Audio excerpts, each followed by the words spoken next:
Julius scissor 100 قبل مسیح میں پیدا ہوا۔ یہ رومی سلطنت کا ایک فوجی جرنیل اور حکمران تھا جس نے رومی سلطنت کو اتنی توسیع دی کہ وہ افریقہ سے لے کر یورپ تک پھیل گئی۔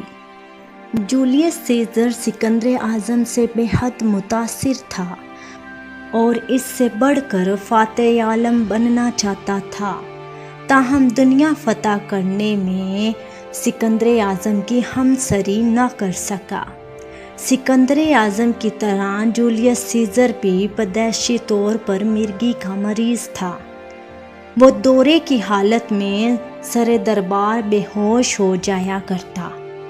اس نے اپنے حریف جرنیل پومپی کو شکست دی اور اسکندریہ میں اسے قتل کر دیا۔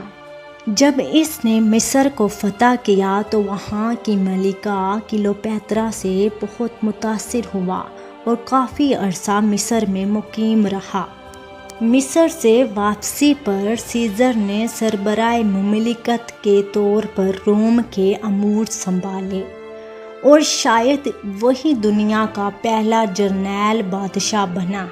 ایک طرف تو سلطنت روم کی کونسل نے جولیس سیزر کو اٹلی کے علاوہ سبھی ملکوں کا بادشاہ بنانا طے کر کے اس کے تخت پر بیٹھنے کی تاریخ مقرر کر لی، جبکہ دوسری طرف اس کے ساتھی مارکوس جونیس بروٹس نے دیگر لوگوں کے ساتھ مل کر اس کے قتل کی سازش شروع کر دی۔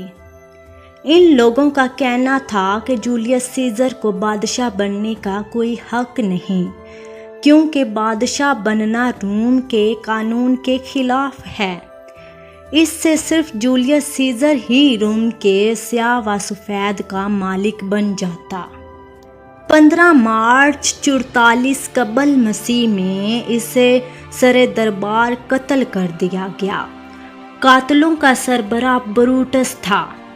جولیس سیزر نے قاتلانہ حملے میں جب اپنے ساتھی بروٹس کی شرکت دیکھی تو کہا، بروٹس تم بھی؟ پھر تو جولیس سیزر کو مر ہی جانا چاہیے۔ جولیس سیزر کو قتل کر کے قاتلوں نے اس کے خون میں ہاتھ دھوئے اور آزادی کے نعرے لگائے۔